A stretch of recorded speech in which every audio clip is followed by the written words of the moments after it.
Sean bienvenidos amigos y amigas a este su humilde canal. Bienvenidos chicos, chicas y chiquis.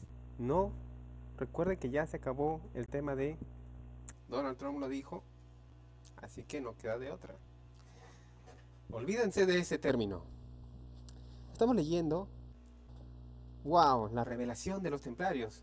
Realmente hubo tantos templarios, tantas comunidades, tantas agrupaciones, gremios, tantas órdenes que intentaron imitar y llevarse todo lo que quedó de los templarios. Sin embargo, solo hay unos cuantos realmente verificados y su verdadero objetivo fue muy profundo.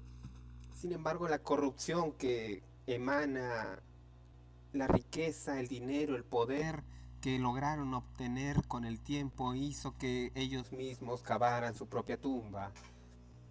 No fueron realmente los mejores para poder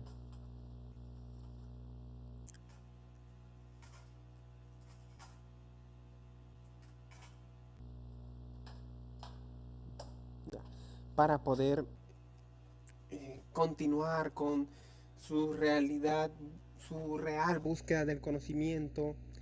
Y es que la vida es efímera al final de cuentas. El conocimiento es increíble, pero cuando llegas a cierta edad solo quieres tener una vida de haber sido vivida feliz, con lujos, con bendiciones. Y si se te abren las puertas de la posibilidad para tenerlo, dices, oh, me lo merezco después de tanto sacrificio en mi vida, de trabajo arduo. Eso fue lo que condenó a los templarios. Pero sus grandes obras quedan a la posteridad, claro que sí. Capítulo 7, la sexualidad sacramento esencial. Libro escrito por Lynn Pickmeck y Cliff Prince. Mujer y hombre. Los antiguos textos alquímicos abundan en imágenes confusas y complicadas, lo cual es intencionado, pero que se pretendía disuadir a los no iniciados y que no descubrieran sus secretos. Sabemos que en el plano más profundo de la alquimia trataba la transformación personal, espiritual, sexual y de los secretos en cuestión versaban sobre las técnicas que permitiesen alcanzar esa gran obra.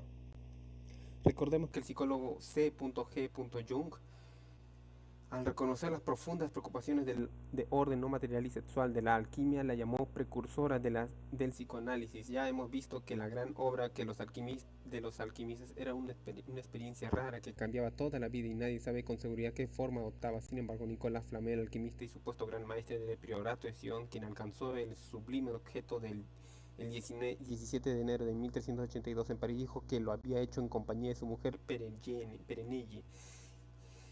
Parece que eran una pareja bien avenida y se cree que ella también fue alquimista. Muchas mujeres lo fueron en secreto, pero mencionó Flamel su presencia en esa jornada trascendental de la deliberada intención de comunicar algún indicio sobre la verdadera naturaleza de la gran obra. Se quiere dar a entender que esta adoptaba la forma de algún tipo de rito sexual. Es innegable la existencia de un componente sexual, cuando menos en la práctica alquímica, como se revela en el texto alquímico clásico, la corona de la naturaleza, citada en la alquimia de Johannes Fabricius.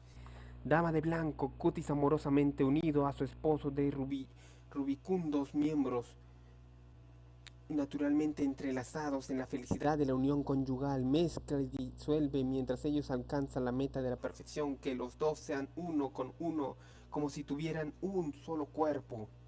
Se cierra la cita. Es oportuno recordar que las dos disciplinas orientadas que subrayan la trascendencia religiosa y espiritual de la sexualidad, el tantrismo hindú y el taoísmo chino, ambas son muy antiguas, muy respetadas en sus correspondientes culturas y atribuyen mucha importancia a las posibilidades de determinadas técnicas sexuales a fin de alcanzar la iluminación mística, la generación corporal y la longevidad, así como la unión con la divinidad.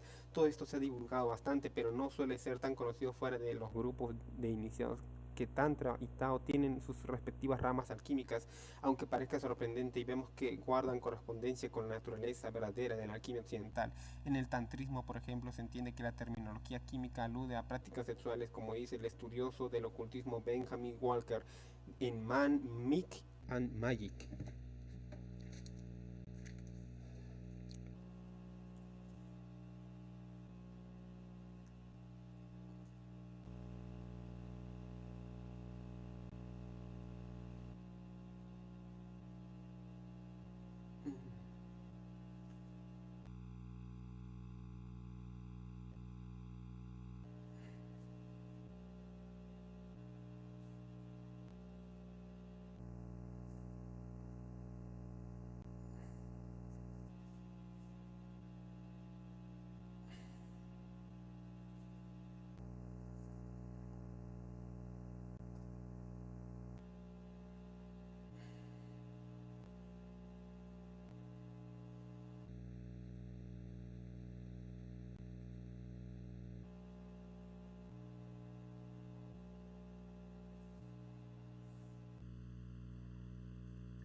Aunque se ocupe a primera vista de la transmutación de los metales viles en oro y de los recipientes, implementos y aparatos del comercio, así como de los movimientos rituales del alquimista en su laboratorio, en realidad esta alquimia se desarrolla en el interior del cuerpo. La paradoja es que las alusiones sexuales de la alquimia occidental se han extendido siempre con metáforas de procesos químicos, como ha observado Biran Inés en su artículo de Unexplained sobre la alquimia sexual tántrica y taoísta. Llama la atención la estrecha semejanza de la imaginería de las sustancias utilizadas para la alquimia en todas estas culturas, pero también hay una diferencia esencial que sorprende: que la alquimia de la Europa medieval no parece tener ninguna base sexual explícita. Se cierra cita. Siempre hubo, sin embargo, una enorme diferencia entre las imágenes públicas y los grados de aceptabilidad de la alquimia. Si comparábamos el Oriente y el Occidente, ni en China ni en la India fue una ciencia prohibida, ni las actitudes en cuanto a la sexualidad fueron tan neuróticas y reprimidas como en Europa. De ahí que aquella fuese más franca y explícita en lo que se eligiera declarar acerca de su trabajo. Es reciente el redescubrimiento de la sexualidad sagrada en Occidente. Se trata en esencia de la idea de que la sexualidad es el sacramento más santo que proporciona no solo el placer, sino además la unión con lo divino y con el universo. Consideran la sexualidad como un puente entre los cielos y la tierra, el cual aporta una tremenda liberación de energías creadoras y además revitaliza a los amantes en grado extraordinario, incluso a nivel celular. El tener en cuenta la sexualidad sagrada implica que por fin podemos entender en Occidente los antiguos textos químicos, aunque hayan sido los investigadores franceses como de costumbre los más dispuestos a explorar ese aspecto de aquellos Ateman a Jane Lane, que son de los pocos autores de la habla inglesa que hayan logrado superar la timidez en esa cuestión. Describen en su libro Sacred Sexuality, 1995. Apenas cabe duda de que las alquímicas ocultaban secretos mágicos sexuales estrechamente aliados al conocimiento tántrico. Debido a su complejidad y diversidad, la alquimia ciertamente envolvió otros misterios en alegorías poéticas, las cuales solo serían penetradas por la mente del iniciado. Se cierra cita. Uno de los muchos autores franceses que ha tratado el tema, André Nataf, dice que el secreto persiguió la mayoría de los alquimistas era de tipo erótico. La alquimia no era otra cosa sino que la conquista del amor, la aleación de lo erótico con lo espiritual. Se admite desde hace tiempo naturalmente que el tantrismo y el taoísmo fueron vehículos de la tradición oriental de la sexualidad sagrada, pero en Occidente no existió una tradición similar, definida y localizable, salvo si entendemos que no fue otra sino la alquimia. Es ahora en nuestra época post-freudiana cuando salta a la vista la imaginería manifiestamente sexual de los textos alquímicos. La luna dice a su esposo el sol: oh sol, de nada tú sirves si no estoy presente, yo con mi poder lo mismo que nada sirve el gallo sin la gallina. Y los experimentos químicos revisten forma de bodas o copulaciones, en el mismo sentido que Johann Valentin Andreae tituló Nupcias Químicas de su tratado. Nupcias Químicas, su tratado. Por supuesto era posible que dicha imaginería no significase sino lo que aparentaba, y que una copulación fuese exactamente eso sin que el simbolismo alquímico ocultase ningún otro secreto. Sucede, sin embargo, que se eligieron las palabras con cuidado y obedecieron el designio de transmitir instrucciones complejas abarcando tanto el sentido sexual como el químico. En esencia, los textos químicos contenían lecciones de magia sexual y al mismo tiempo instrucciones sobre la manipulación de metales. No deja de llamar la atención, una vez más, reparado en el tono sexual explícito de muchas de estas obras que han impuesto históricamente la noción de la alquimia como una ciencia de lo material y nada más, como si todo ese simbolismo fuese puramente arbitrario. Esto se debe a que, mientras no se conocieron mejor los misterios orientales, no se disponía de un marco de referencia general en el que situar la idea de una alquimia sexual. Hoy día, en cambio, ya no tenemos ese problema. El concepto va imponiéndose con rapidez. El significado subyacente de la alquimia no pasó desapercibido para Barbara G. Walker. Parte del secreto que ha revelado por la preponderancia del simbolismo sexual en la bibliografía alquímica, la copulación de Atenea y Hermes podría significar la instrucción la instrucción de mezclar azufre y mercurio en una retorta, o también la obra sexual del alquimista con su magia. Las ilustraciones de los tratados de alquimia sugieren más o menos nociones del misticismo sexual.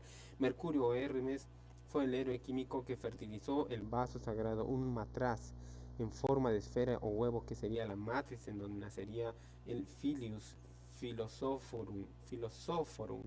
Ese matraz pudo ser real y una retorta como la que vemos en los laboratorios, pero más a menudo se diría que están hablando de un símbolo místico. La diadema real de su progenie aparecía, por ejemplo, in menstro metricis, es decir, en la sangre menstrual de una prostituta, que esta podría ser la gran prostituta, antiguo epíteto de la diosa. Se equivoca en cambio Walker cuando postula que en la búsqueda del vas hermeticum o vaso de Hermes lo identifican con el vaso espiritual o vientre de la Virgen María. Pues, ¿qué otra María vemos habitualmente portando un vaso o jarra? ¿A quien se le representa tradicionalmente vistiendo una túnica color rojo sangre y envolviéndose en su larga cabellera color fuego? ¿Qué otra María está asociada con las nociones de la prostitución y la sexualidad? Una vez más contemplamos la utilización de la Virgen María para ocultar el culto secreto a la Magdalena. Hoy es banal hablar de una química sexual, pero estas palabras tenían para el alquimista, un significado más profundo que la mera noción del atractivo instantáneo. En la revista esotérica francesa Le Originel, una autoridad del ocultismo, Denis Laboure, ha analizado el concepto de una alquimia interna diferente de la metálica y su paralelismo con la escuela tántrica, pero hace hincapié en que se trata de un legado tradicional occidental. El subrayado es nuestro y prosigue. Aunque la alquimia sexual sea bien conocida en el taoísmo e hinduismo, en cambio los autores occidentales se vieron obligados a usar de la mayor prudencia por los condicionamientos históricos, es decir, la Iglesia. No obstante, algunos textos aluden con claridad a esa alquimia, en apoyo de lo cual cita un tratado de Cesare della Riviera, fechado en 1605, y agrega: en Europa, las pistas de esos antiguos rituales sexuales pasan por las secuelas gnósticas y por las corrientes alquímicas y cabalísticas de la Edad Media, el Renacimiento. Es entonces cuando numerosos textos alquímicos tienen doble lectura, hasta reaparecer en las organizaciones ocultas organizadas principalmente en la Alemania del siglo XVII. De hecho, el uso del simbolismo metálico me retrotrae a los principios orígenes de la alquimia en Alejandría, es decir, de los siglos I y III. En los conjuros mágicos de los antiguos egipcios eran frecuentes las metáforas metalúrgicas. Los alquimistas se limitaron a adaptar esa imaginería. He aquí un ejemplo de un conjuro amoroso egipcio atribuido a Hermes Trismegisto. Debe de datar del siglo I de nuestra era como más tarde, y alude simbólicamente a la forja de una espada. Tráeme la templada en la sangre de Osiris la espada, y ponla en la mano de Isis. Forjarás todo eso en el horno de fuego con el soplido del corazón y el hígado en los lomos y el vientre el hombre de la mujer. Llévala a la casa de el nombre del hombre, y que entregue su mano lo que ella tiene en la mano, que entregue a su mano lo que ella tiene a la mano, a su boca lo que ella tiene en la boca, a su cuerpo lo que ella tiene en el cuerpo, a su vara lo que ella tiene en el vientre. La alquimia, tal como fue practicada por la trama clandestina medieval, tomó forma originaria en el Egipto de los primeros siglos de la era cristiana. Isis representaba entonces el papel principal en ella. En un tratado titulado Isis, la profetisa de su hijo Horus, ella cuenta cómo tuvo los secretos de la alquimia de un ángel y profeta valiéndose de la astucia femenina, pero ella le incitó y encendió su lujuria hasta que él no podía contenerse más, pero no quiso entregarse sino a condición de que fuesen comunicados los secretos. Clara referencia a la naturaleza sexual de la iniciación alquímica, y que recuerda la leyenda del Papa Silvestre II y Meridiana que comentamos en el capítulo 4, cuando dice que él recibió sus conocimientos alquímicos gracias a una relación sexual con aquella figura femenina arquetípica. Otro tratado antiguo atribuido a una mujer alquimista llamada Cleopatra, una iniciada en la escuela que fundó la legendaria María de Judía, contiene imágenes sexuales explícitas. Considerad la plenitud del arte como la unión del esposo y la esposa, y el En la alcoba nupcial salta a la vista semejanza con un texto gnóstico de la misma época que dice: cuando el varón alcanza el momento supremo y salta la semilla, en ese momento la mujer recibe la fuerza del varón y éste recibe la fuerza de la mujer. Es por esto que el misterio de la unión corporal se practica en secreto, a fin de que no sea degradada la coyunda natural de las miradas de la coyunda natural por las miradas de la multitud que profanarían la obra. Los textos alquímicos antiguos abundan en simbolismos que hacen alusión a técnicas secretas de sexualidad consagrada y probablemente derivaron de un sistema egipcio homólogo del tantrismo y el taoísmo. Que tales tradiciones existían no los revela el texto llamado el Papiro Erótico de Turín, que es donde ahora se conserva y que durante mucho tiempo estuvo considerado como un ejemplo de pornografía egipcia. En realidad lo que demuestra esa consideración es un error académico occidental consistente en confundir un ritual religioso con la pornografía. Algunos de los ritos más sagrados del antiguo Egipto eran de tipo sexual. Así, por ejemplo, la observancia religiosa cotidiana del faraón y su consorte incluiría probablemente el hacerse masturbar por ella en una reedición simbólica de la creación del universo por el dios Pat, que utilizó un procedimiento similar. La imaginería religiosa de los palacios y los templos reproduce esa escena, pero los arqueólogos y los historiadores la juzgaron tan escandalosa como que solo recientemente han querido admitir su significado. Incluso así la comentan con reticencia y como pidiendo disculpas. Está claro que Occidente tiene mucho que aprender para ponerse a la altura de los egipcios y su aceptación total de la sexualidad como sacramento. No es un fenómeno nuevo esa renuencia de admitir el significado de las tuvo que para los comentaristas de los siglos I y II, la cuestión no encerraba ninguna dificultad, pero como se observa Jack Lindsay hacia el siglo VII, el simbolismo sexual de las obras alquímicas aparece ya tratado de una manera oculta y eufemística. Queda por todo caso que la alquimia occidental tuvo sucumbido un fuerte ascenso sexual. Es de creer que en la Edad Media hubiese extinguido por completo tan profunda e influyente tradición.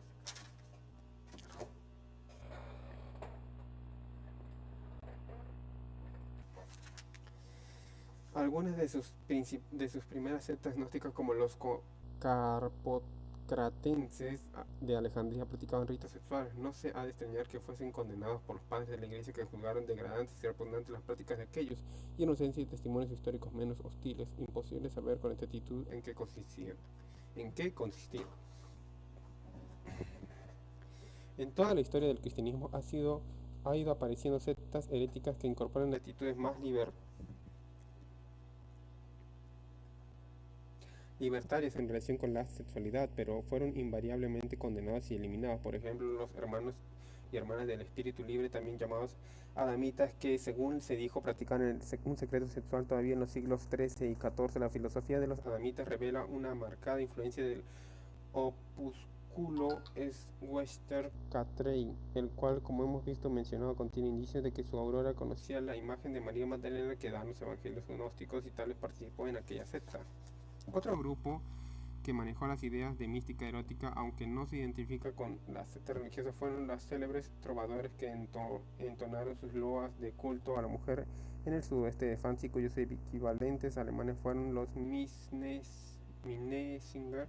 En el Minne significa una mujer idealizada o la diosa, y el amor del caballero hacia su dama manifiesta devoción y relevancia al principio de lo femenino, y el contenido de sus poemas descrito como la mezcla de espiritualidad y carnalidad puede considerarse como una serie de alusiones apenas veladas a la sexualidad sacra. Ni siquiera la historia académica Barbara Newman consigue prescindir de un lenguaje evocador de la sexualidad sagrada al resumir esa tradición, cuando describe un juego erótico que revestía una desconcertante variedad de aspectos. Podía ser la novia de un dios o el amante de una diosa, o fundirse completamente con el amado y pasar a ser divino.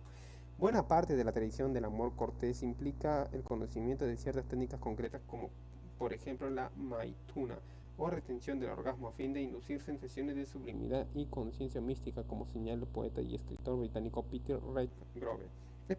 Es posible reseguir toda una tradición de maituna, sexualidad visionaria tántrica, en la literatura trovadoresca trovadoresca. Los trovadores adoptaron la rosa como símbolo, quizá como roce es anagrama de Eros, el dios del amor, y también es posible que aquellas ubicuas damas a la vez era parecido obedecer, incluso cuando mantuviesen un casto alejamiento significasen otra cosa en el plano esotérico, como sugiere con mayor claridad el nombre alemán de Miss Neisinger. La dama arquetípica no pudo ser la Virgen María, pues si bien la rosa fue también un símbolo mariano utilizado en la Edad Media, esa veneración no tenía necesidad de expresarse en claves ocultas. Por otra parte, la flor que mejor describiría su sexualidad no era la rosa por demasiado erótica, sino el lirio pascual, bello pero austero, sin matiz alguno de carnalidad. Pero entonces, ¿a quién podían celebrar los trovadores en sus canciones? Donde había en la época una diosa bien amada de los grupos heréticos, ¿quién sino María Magdalena? Los grandes rosetones de las catedrales góticas siempre miran al oeste, el punto cardinal correspondiente tradicional de las divinidades femeninas, y nunca demasiado lejos de una capilla consagrada a Nuestra Señora Negra. Y como hemos visto, esas estatuas enigmáticas son diosas paganas con un vestido diferente encarnaciones de la ancestral celebración de la sexualidad femenina. Además, el rosetón sagrado de las catedrales góticas contenían más imaginería pagana de Chartres y otras, por ejemplo, el simbolismo de la telaraña y el laberinto alude directamente a la gran diosa y su manifestación como hilandera, dueña de los destinos humanos, pero otras muchas iglesias contienen también innumerables imágenes femeninas. Además de estas son las tan gráficas que una vez ha aprendido a entenderlas, el cristianismo nunca más vuelve a mirar sus iglesias con los mismos ojos de antes. La gran puerta ojival del gótico, bajo el cual las tantas generaciones de cristianos habrán pasado sin fijarse apenas, en realidad es una representación de la parte más íntima de la diosa. Por ella se entra al interior oscuro y uterino de la madre iglesia, y además de tener unas arquivoltas con varias bandas concéntricas de molduras, las más de las veces la clave del arco de forma de botón de rosa a menudo recuerda inequívocamente un clítoris. Una vez en el interior, el devoto católico va a la pila de agua bendita, esculpida con frecuencia en forma de una concha gigante, símbolo de la natividad de la diosa, tal como pintó con audacia Botticelli, el supuesto gran maestre del priorato de Sion antes de Leonardo en su nacimiento de Venus. Y recordemos que se reconoce en la venera o concha de peregrino, un símbolo clásico de la vulva. Todos estos símbolos fueron introducidos deliberadamente por los seguidores del principio de lo femenino, y aunque comunican a un nivel subliminal, no dejan de surtir su efecto perturbador en el inconsciente, combinados con la solemnidad de la música, la luz misteriosa de las velas y el olor del incienso. No es extraño que inspirasen fervores peculiares a los devotos. Para los iniciados en los misterios, lo femenino era un concepto carnal, místico y religioso. Al mismo tiempo, la energía y el poder lo recibía de la sexualidad y la sabiduría. La llamada a veces sabiduría de la prostituta proviene del conocimiento de la rosa. Como suele decirse, el conocimiento es poder, y los secretos de esa naturaleza lo tienen, y tal que no puede compararse a ningún otro. Por eso representa un peligro extraordinario para la Iglesia de Roma, o mejor dicho, para la opinión cristiana. En cualquiera de sus tendencias, la sexualidad solo era aceptable, y mucho menos la sexualidad solo era aceptable, y en muchos casos esto continúa vigente cuando la unión sexual iba orientada a la procreación. Por este motivo no existe un concepto cristiano de la sexualidad solo por el placer, y no digamos ya de la idea familiar de los tántricos y los alquimistas de que pudiera servir como vehículo de la iluminación espiritual. Como se sabe, la Iglesia Católica prohíbe la contracepción, pero hay grupos cristianos que van todavía más lejos. Entre los mormones, por ejemplo, están mal vistas las relaciones sexuales entre personas de tercera edad, es decir, posmenopáusicas. Lo que quieren todas estas normas restrictivas en realidad es la sumisión de la mujer. Ellas son las que deben aprender a mirar la sexualidad con aprehensión, sea porque se viva en sin alegría con un débito matrimonial y nada más, o porque conduce inevitablemente a los dolores del parto. Este ha sido durante siglos un tema central de la condición femenina, según el modo de ver la Iglesia, y también según el de los hombres en general. Si se les quitase a las mujeres el medio a los dolores del parto, indudablemente sobrevendría el caos. Uno de los motivos principales que recurren en las atrocidades de la caza de brujas fue el odio y el temor a las comadronas, esas mujeres que conocían remedios para aliviar los dolores del parto, y por consiguiente eran un peligro para la civilización decente. Kramer y Sprenger, los autores del infame Malleus Maleficarum, o el martillo de las brujas, que era el manual de instrucciones para el interrogatorio de las tales, señalaron especialmente las comadronas como merecedoras del peor trato posible a manos de los inquisidores. De esta manera, el pánico a la sexualidad femenina acarreó cientos de miles de víctimas, la mayoría de mujeres, durante los 3 siglos que duró la casa en cuestión, empezando por la misoginia de los primeros padres de la Iglesia, que incluso llegaron a dudar de que la mujer tuviese alma. Se juzgó bueno cualquier recurso que nos sirviera para hacer que ésta se sintiera profundamente inferior. No solo se les dijo que eran pecadoras por naturaleza, sino que además eran la principal causa del pecado en el hombre, o tal vez la única. Y si el hombre, al que la virtud se le supone, experimentaba algún movimiento de lujuria, se enseñaba que eso era una reacción ante la astucia diabólica de la mujer, que los empujaba a los actos que de otro modo ni se les habrían ocurrido. Una expresión extrema de esta actitud se halla en la doctrina de los teólogos medievales sobre el delito de violación. La mujer era la responsable no solo de haber provocado dicho acto contra ella misma, sino que corriese peligro de condenación de alma, el alma del violador, de todo lo cual tendría que rendir cuentas en el día del juicio. Como escribe R.E.L. Masters, casi toda responsabilidad de la horrorosa pesadilla que fue la obsesión de la hechicería, y la mayor parte de ella por envenenar la vida sexual de Occidente, recae indudablemente en la Iglesia Católica Romana. La Inquisición, creada expresamente para luchar contra la herejía de los... Perdón, se cierra cita. La Inquisición, creada expresamente para luchar contra la herejía de los cátaros, se adoptó con soltura a su nueva misión perseguidora, torturadora y exterminadora de brujas, y aunque más tarde los protestantes también se unieron a tal empresa con gran afición, significativamente los primeros juicios contra los hechiceros se celebraron en Toulouse, donde tenía su corte general la Inquisición anticátaros. Sería el resentimiento por alguna recidiva del catarismo lo que condujo a aquellos cruciales procesos, o un síntoma del pánico que las languedocianas inspiraban a los inquisidores obsesionados por el sexo. En el fondo del miedo y odio a la mujer subyace la intuición de que ellas tienen una capacidad peculiar para gozar de la sexualidad. El hombre medieval quizá no disfrutó del privilegio de unas clases de ciencias en que se enseñasen anatomía, pero sus investigaciones personales no dejarían de revelar la existencia de ese órgano curiosamente amenazador. El clítoris es una pequeña protuberancia tan astuta, aunque sublimemente celebrada en la clave de la ovija gótica. Es el único órgano humano con la exclusiva función de dar placer. Las consecuencias de ello son, o mejor dicho, han sido siempre enormes, y explican además que las supresiones patriarcales de todo género por una parte todos los ritos tántricos de la mística sexual, por otra el clítoris, todavía hoy un tema apenas idóneo para ser discutido en público, revela que la mujer tiene las condiciones para el éxtasis sexual, tal vez más idóneas que las del hombre, cuyo aparato sexual se reparte entre la función excretora y la genital. Sin embargo, la tradición misógina y patriarcal judeocristiana se impuso a tal punto que hasta el siglo XX no ha logrado parecer admisible en Occidente la idea de que la mujer también disfruta la sexualidad, y todavía no lo parece a la iglesia, y todavía no se parece y todavía no se lo parece a la Iglesia, aunque es bien cierto que la desigualdad sexual y la hipocresía no son evoluciones exclusivas de las 3 grandes religiones patriarcales, la cristiana, la judaica y la islámica. Bastará recordar las tradicionales esquemas de las vidas del hinduismo. No obstante, la noción de que la sexualidad es inherentemente impura y vergonzosa tiene su origen en la tradición occidental, y que prevalecen semejantes actitudes, habrá siempre deseo reprimido y remordimiento del tipo que inevitablemente provoca delitos contra la mujer, e incluso psicosis colectivas de temor a la hechicería. La actitud tradicional, con su miedo y su odio a la sexualidad, ha dejado una herencia horrible que todavía persiste en forma de sevicias, pederastía y violaciones, porque cuando se aborrece la sexualidad, la procreación y los quedan implícitamente manchados por la impureza, y así los infantes son víctimas de los malos tratos de los mismos que sus madres.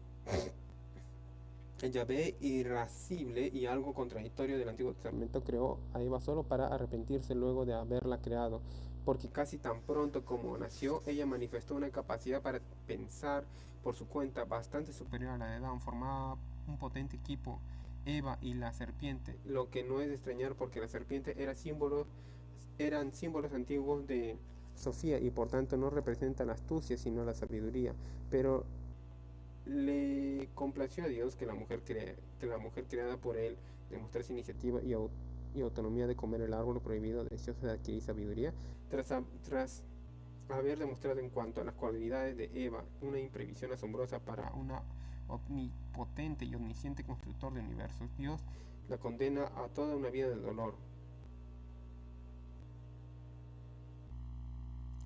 empezando por la maldición de coser, nótese bien, porque se dieron cuenta de que estaban desnudos ella y Adán y cosieron unas hojas de higuera para taparse. Así se les introdujo la idea de que debían avergonzarse de sus cuerpos y como no de su sexualidad. Extrañamente se da a entender que luego Dios los vistió como si no pudiese soportar la visión de las carnes desnudas que había creado. Ese mito, producto de unas gentes de mentalidad simplista, venían a suministrar la justificación retrospectiva de la degradación de la mujer. De paso, disuadía de cualquier tentativa de aliviar los trabajos de sus preñeces. Negó a la mujer durante miles de años el tener voz propia, al tiempo que profanaba, degradaba e incluso juzgaba diabólico el acto sexual en vez de considerarlo gozoso y mágico. La vergüenza de esos nuevos remordimientos ocuparon el lugar del amor y el éxtasis para inculcar el temor neurótico a un dios masculino que sin duda se aborrecía de sí mismo, puesto que quiso destruir incluso su mejor creación, la humanidad. De esta leyenda intoxicante proviene el concepto del pecado original, por el cual incluso los inocentes recién nacidos son merecedores del purgatorio. Hasta época bien reciente ha vuelto el milagro del nacimiento en un velo de pudibundez y superstición, y ha suprimido el poder peculiar de la mujer, lo cual era a fin de cuentas el primer móvil de toda esta ficción, aunque resta todavía un cúmulo impresionante de miedo e ignorancia en cuanto a la sexualidad en nuestra cultura.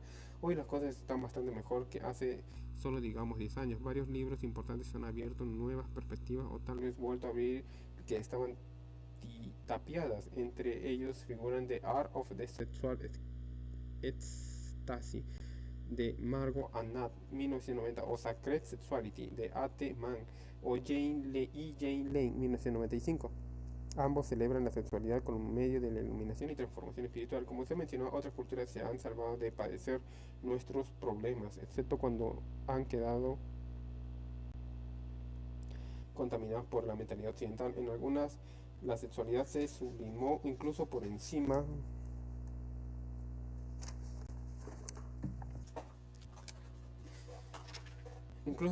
del arte, hasta ser vistas como un sacramento, es decir, aquello que hace posible para los participantes la unión con la divinidad. Esta es la razón esta es la razón de ¿quién es este?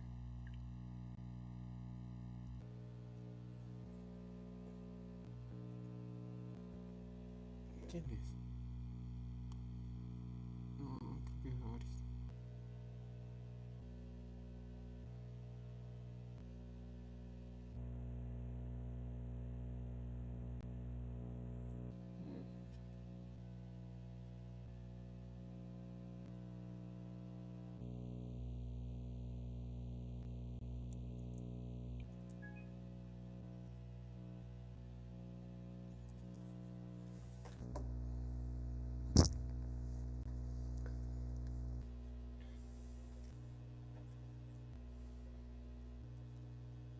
¿Dónde me quedé?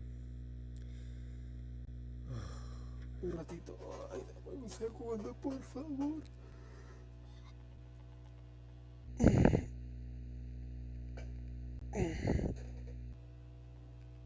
Creo que a las 7 me voy a ir al gimnasio a entrenar.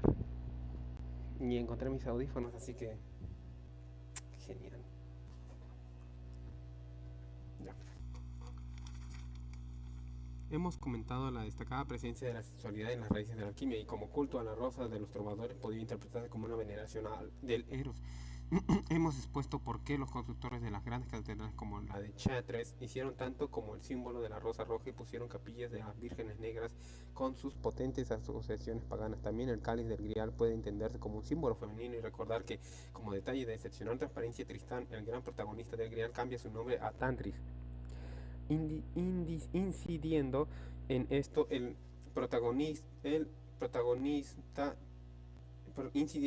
el novelista Lindsay Clark ha descrito la poesía amorosa de los trovadores como las escrituras tántricas de Occidente. En las leyendas del Grial, la esterilidad del país se debe a la pérdida de la potencia sexual por parte del rey y con frecuencia simbolizada por el tema de la herida en el muslo. Pero el Percival de Wolfgang de Eschenbach es más explícito. Ahí la herida está en los genitales y esto se ha interpretado como una reacción a la represión de la sexualidad natural por la iglesia.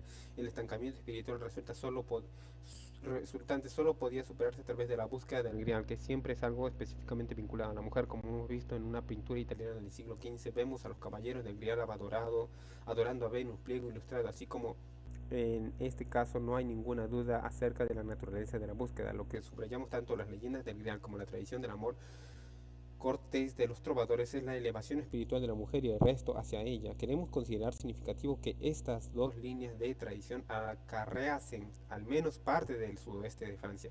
Muchos estudiosos modernos creen que el tantrismo entró en Europa por mediación del contacto con la secta mística islámica de los sufíes, que incorporó ideas sexuales de sexualidad sagrada en sus creencias y en sus prácticas. En efecto, son innegables los paralelismos y el lenguaje utilizado para expresar dichas ideas por los trovadores como los sufíes, pero no será el tantrismo sufí no será que el tantrismo sufí pudo arraigarse en la Provenza y el Languedoc, porque ya existía una tradición parecida en esas regiones. Hemos aludido a la igualdad de la mujer que se daba en Languedoc, y cuando los obsesionados por la lucha contra la brujería sentaron sus reales en Toulouse,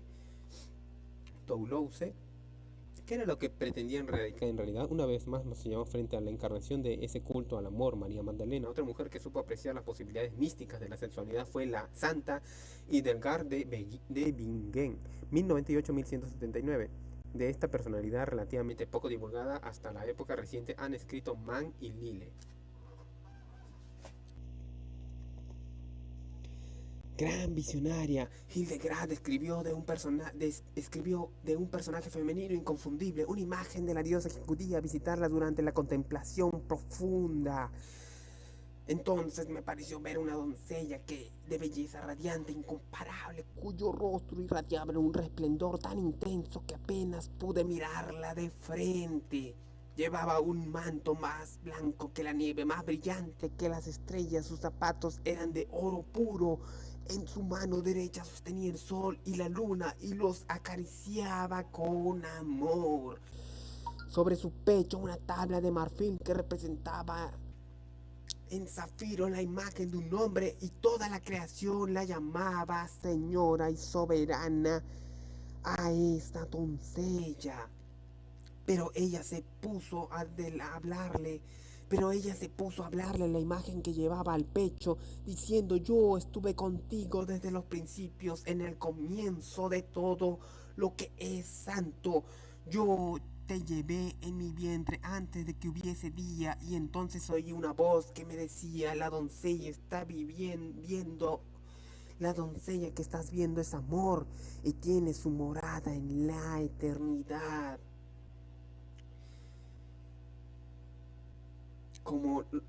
Como los demás seguidores.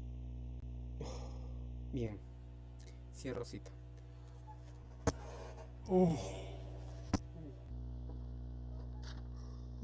Esta vez sí estoy un poco más lento. Como los demás seguidores del amor cortés medieval, Hildegard creyó que los hombres y mujeres podían alcanzar el amor divino amándose los unos a los otros, de manera que toda la tierra se convirtiera en un solo jardín de amor, y este sería completo, la expresión total de la unión abarcando el cuerpo y el alma, porque tal como ella misma escribió, es el mismo poder eterno quien ha creado la unión física y decretado que los dos seres deberían hacerse físicamente uno. Hildegard fue una mujer notable, dotada de conocimientos inmensos, especialmente en temas médicos. El grado de sabiduría que alcanzó es inexplicable. Ella misma lo atribuyó a sus visiones, tal vez aludiendo veladamente a alguna escuela mistérica u otra reserva similar del conocimiento. Es de resaltar que muchas de sus obras demuestran que estaba al corriente de la filosofía hermética. La famosa abadesa escribió también de detalladas y exactas transcripciones del orgasmo femenino sin omitir las contracciones uterinas y no parecen inspiradas en un conocimiento teórico exclusivamente, aunque incluso este lo consideraran algunos insólitos de una santa. Cualesquiera que fueran los secretos de su autorizada información, sabemos que influyó grandemente sobre San Bernardo de Claraval, el patrono inspirador de los templarios. El carácter de estos monjes soldados parecen presentar una objeción importante a la idea de continuidad de la tradición clandestina del culto herético del amor célibes en razón de sus votos, aunque se rumorea con insistencia que se daban a prácticas homo. Nadie diría que fuesen los indicados como exponentes de una filosofía de celebración de la sexualidad femenina, ni mucho menos en la práctica. En cambio, se encuentran claros indicios de tal vinculación en las obras de uno de sus más fervientes defensores, del gran poeta florentino Dante Alighieri, 1265-1321. El descubrimiento de temas gnósticos y herméticos en las obras de Dante no es de hoy día. Hace 100 años, por ejemplo, Elifas Levi calificó del infierno de juanista y gnóstico. El poeta se inspiró directamente en los trovadores del sur de Francia y era miembro de una cofradía de poetas que se llamaban a sí mismos los Filles de Amore, antaño considerados como círculos de estelas, y de estudios recientes se les han descubierto motivaciones más secretas y esotéricas. El prestigioso académico William Anderson, en su ensayo Dante de Macer, describe a los Fideles de Amore como una cofradía cerrada con el designio de alcanzar la armonía entre los aspectos sexuales y emocionales de su naturaleza y las aspiraciones intelectuales y místicas.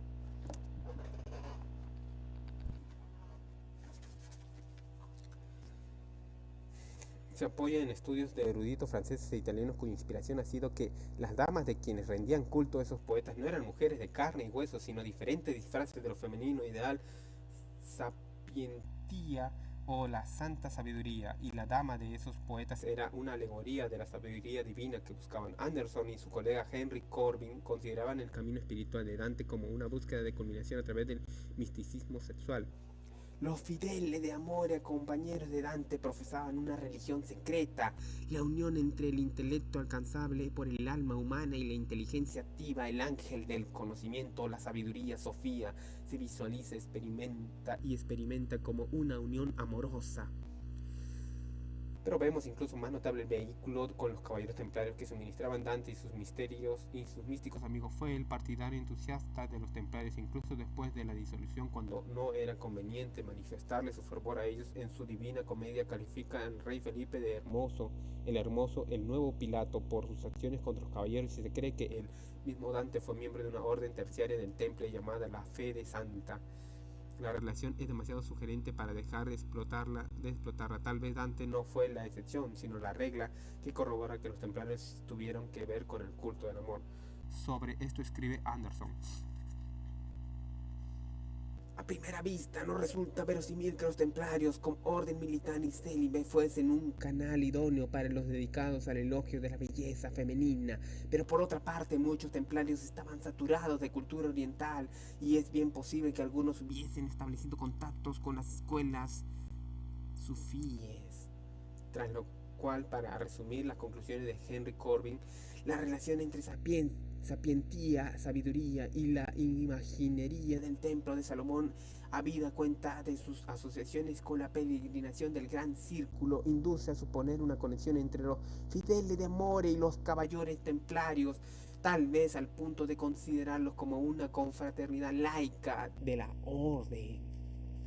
En combinación con las revolucionarias pruebas descubiertas por investigadores como Nives Sinclair, Charles B. Waters y Nicholas Day, tenemos una fuerte indicación de que por lo menos el círculo interior de los templarios participó en una tradición secreta veneradora de principios de lo femenino. En la misma línea se discutía la rama de los templarios que se llama Priorato de Sion.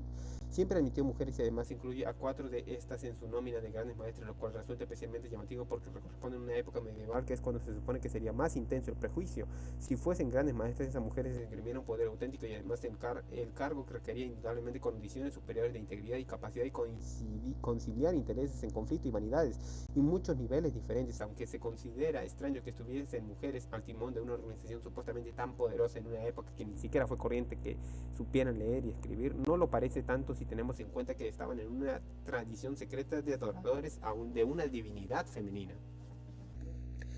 En el trasfondo de muchas de las escuelas mistéricas posteriores quedaban los Rosacruces, cuyo interés hacia el misticismo sexual se manifiesta en su mismo nombre, con la conjunción de la cruz fálica y la rosa femenina. Este símbolo de la unión sexual recuerda un poco la antigua cruz ansata de los egipcios de Ankh, o el trazo vertical de es el falo y el bucle almendrado de la vulva. Como sus doctrinas mezcladas la alquimia y la sabiduría gnóstica con los Rosacruces entendieron plenamente qué principios obedecían a, tal como explicó Thomas Van Vaughan, la alquimista y Rosacruz del siglo XVII. La vida misma no es más que la unión de dos principios, masculino y femenino, y quien domina a la perfección dicho secreto sabe cómo hay que tratar a una mujer. Recordemos la gran rosa de pie de la cruz en el mural londinense de Cotteau, evidente alusión rosacruciana. Significativamente, la imagen de la Rosa Cruz se halla igualmente en la tumba templaria de Sir William St. Clair. Ay. Pero admitiendo... Ay,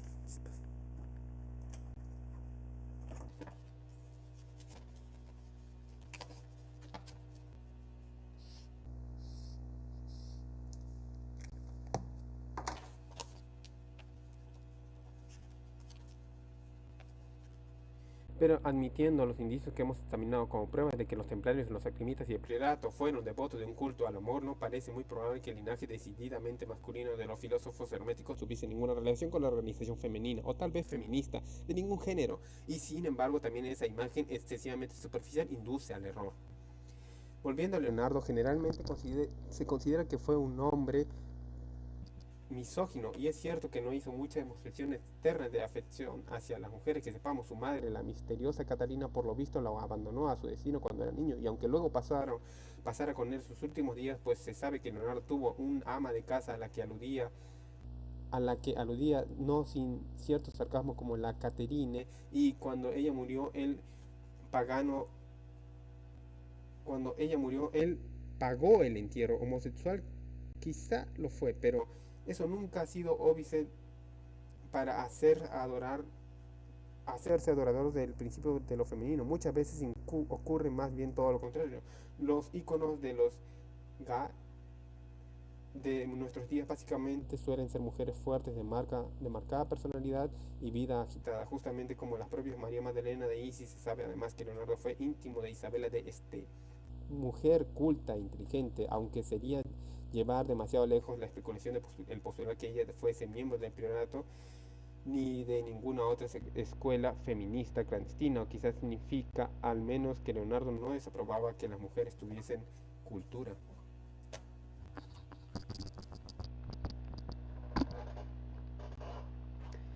El hermeticista florentino Pilco della Mirandola el hermeticista florentino Pilco della Mirandola escribió muchas palabras sobre el tema del poder femenino en su libro La Estrega, es decir, la bruja. Recoge la leyenda de un culto italiano basado en orgías sexuales y presidido por una diosa, y lo que es más notable, identifica a dicha divinidad como la madre de Dios. También Giordano Bruno, que indiscutiblemente viril, prestó gran atención a lo femenino durante su estancia en Inglaterra en los años 1583-1585. Dio a conocer varias obras principales en las que escribió la filosofía hermética, tal como podemos encontrarla en cualquier libro del texto de historia. Lo que suele silenciarse metódicamente es que publicó al mismo tiempo un libro de poesía amatoria titulado Degli Eroici Furori, de los furores heroicos, el cual dedicó a su amigo protector Sir Philip Sidney. Eso no fue un epitalamio debido a un flechazo pasajero, ni un atisbo sobre la vida secreta de quien hasta ahora no conocíamos sus aficiones donjuanescas. Aunque se admite que hay en esa poesía un nivel más profundo, muchas autoridades creen que no es más que una expresión alegórica a la herencia hermética. Pero en realidad el amor del que hablan estas obras no es alegórico sino literal. Los furori del título son, citando a Frances Yates, una experiencia que convierte el alma en divina y heroica, y pueden compararse al trance o furor del amor pasión. O dicho de otro modo, estamos contemplando nuevamente lo que es el conocimiento de la capacidad transmutadora de la sexualidad. En los poemas mencionados, Bruno alude a un estado alterado de la conciencia durante el cual el hermético conoce su potencial divinidad, lo cual se expresa en el éxtasis de la reunión completa con la otra mitad, uno mismo, como dice la historiadora. Me parece que lo que apunta en realidad es la experiencia religiosa del Erosi Furori, es la gnosis hermética, es la poesía del amor, es un mago creado divino, dotado de poderes divinos y que se ve en el proceso de volver a hacerlo y volver a poseerlos.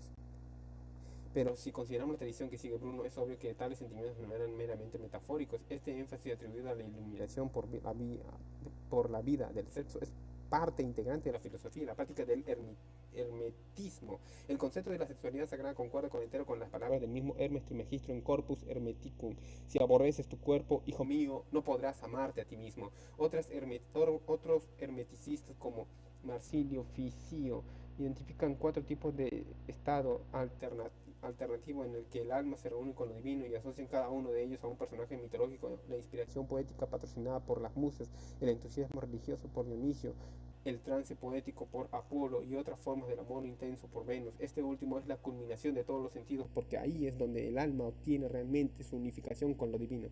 Significativamente, los historiadores siempre han tomado al pie de la letra los tres estados alterados que se describen en el primer lugar. No optan por interpretar el último rito de Venus como mera alegoría o como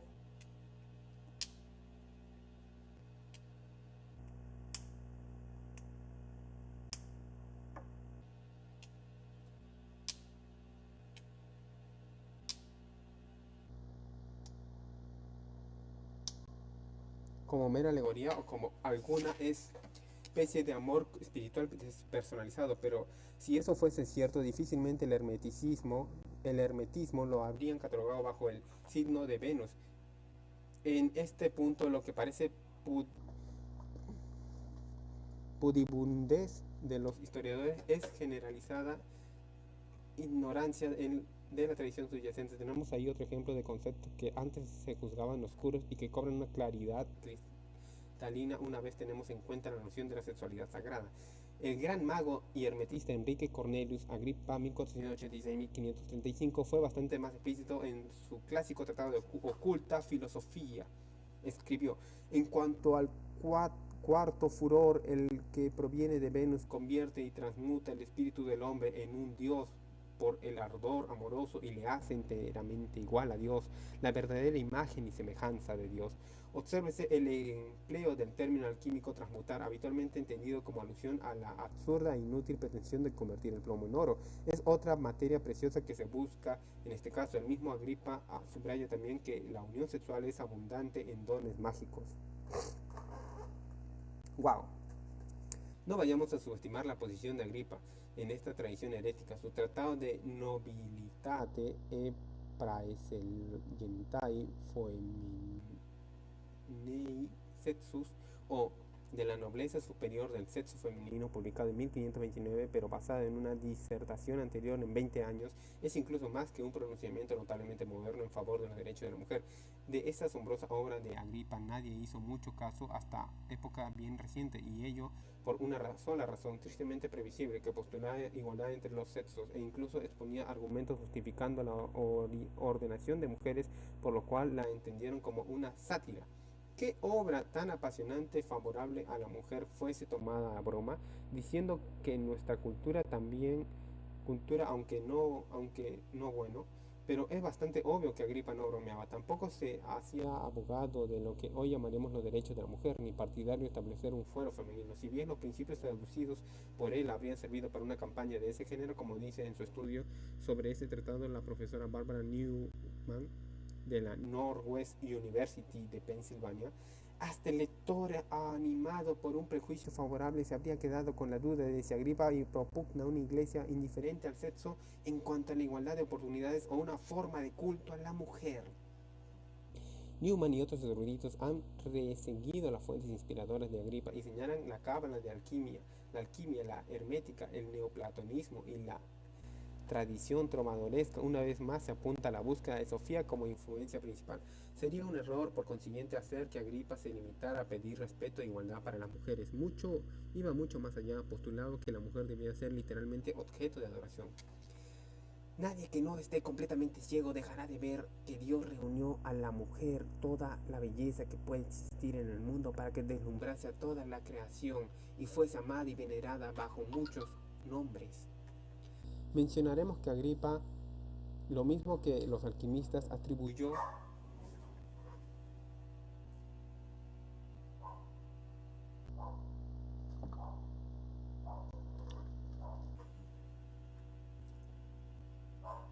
particulares aplicaciones prácticas y místicas a la sangre menstrual. Creían que contenían una especie de elixir o ingrediente único y que ingerida de una determinada manera utilizando técnicas ancestrales, uno podía obtener el rejuvenecimiento físico y la sabiduría, nada más lejos de la actitud de la iglesia, desde luego. Agripa no fue un teórico y no temió a nadie. Agripa no solo fue un teórico y no temió a nadie, además de casarse 3 veces, triunfó en lo que parecía imposible, defendió a una mujer acusada de brujería y ganó el caso. Bien es verdad que todos ellos, Vaughan, Bruno y Agripa, eran hombres y cabe sospechar que si predicaban su género de felicidad sexual en interés propio, aunque este fuese en un interés profundamente espiritual en cualquier caso y aunque también sea cierto que la mujer que se hubiese atrevido a escribir en semejantes términos y sobre tales asuntos no habría tardado en sufrir las suertes de las brujas. Conviene fijarse en que el rito de Venus solo se entendía realizado cuando ambos protagonistas de la pareja lograban alcanzar los mismos objetivos. El concepto postulaba que unos seres iguales pero opuestos colaborasen a un mismo designio, lo cual serían recipiendarios de la misma iluminación en tanto que pareja, lo cual viene a ser como la idea china de que el todo necesariamente se compone del yin y el yang. En cuanto a Giordano Bruno, no era de los que guardan reservas sobre sus creencias. En las últimas obras publicadas utilizó la imaginería sexual aún más explícita, pero también esto lo pasan por alto los historiadores. Si lo menciona en algún manual convencional, nunca dejará de añadir la explicación alegórica, de tal manera que reciben habitualmente la interpretación equivocada. Estas y otras muchas referencias y asociaciones explícitas de las obras de Giordano, por ejemplo, se describe de la diosa refiriéndose a la anónima dama destinataria de sus poesías amorosas. Dicen que eso es afectado,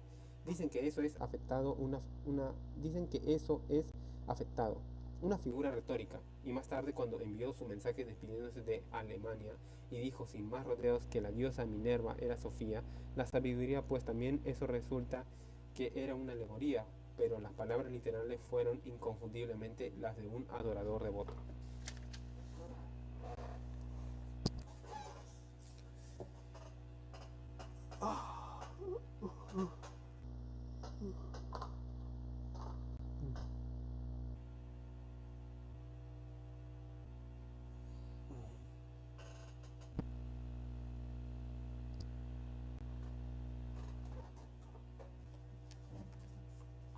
A ella he amado y buscado desde mi juventud, deseando hacerla mi esposa, y he adorado sus formas y he rezado para que fuese enviada a morar conmigo y a trabajar conmigo para que yo supiera lo que me hacía falta.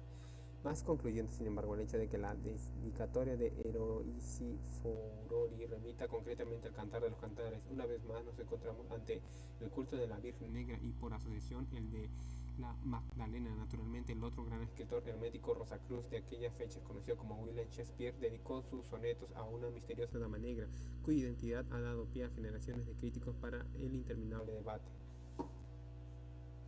Y aunque bien pudiera ser que hubiese sido una verdadera mujer o un hombre, como aseguran otros, también es probable que represente en el fondo a la Madonna Negra, la diosa de piel oscura. En efecto, los herméticos simbolizaron cierto estado alternativo, un tipo de trance especializado en la figura de una mujer de piel oscura. Los vigorosos ataques de Bruno contra las creencias y costumbres del cristianismo le valieron una muerte horrible que debería servir de escarmiento para los otros April Fools. También el atroz holocausto de brujas y hechiceras, como hemos visto, confería peso a la necesidad de circunspección entre los heréticos. Y cumple citar aquí que, si bien los quemadores ya han dejado de funcionar, Todavía en 1944 el Reino Unido procesaba a una mujer en virtud de las leyes vigentes contra la brujería, pero con la unión sexual trascendental no dependía de unos individuos predeterminados, sino de un secreto del acervo clandestino de los ocultistas. No desapareció con aquellos, lo cual no quita que haya alguna dificultad para reseguir una tradición directa de sexualidad sacra en Europa, a causa del antagonismo de la Iglesia y la consiguiente necesidad de mantener reserva por parte de los custodios de ese conocimiento. Sin embargo, hacia el siglo XVI y XVII, por lo visto, Alemania se convirtió en un refugio de dicha tradición, aunque no muy estudiado hasta época reciente. Según investigadores franceses modernos como Denis Labouré, en Alemania, la práctica de la alquimia interna se concretó en diversas sociedades ocultistas, como otros estudiosos recientes como el doctor Stephen E. Flower ha corroborado que el ocultismo alemán de ese periodo fue esencialmente de naturaleza sexual. Otro problema para los investigadores de esta especialidad que buscan indicios de cultos sexuales que sexuales lo origina la Iglesia, o por lo menos aquellos elementos de ella que tienden a ver manifestaciones de satanismo en todo lo que guarde relación con el sexo. Cuando esos movimientos se sienten perseguidos, lo primero que se debe destruir o expugnar sus archivos, y entonces todo lo que resta es la versión de los hechos según los cuentan sus adversarios. Eso fue lo que ocurrió con los cátaros y los templarios, y alcanzó su terrible cenit con la caza de brujas. Mosquito.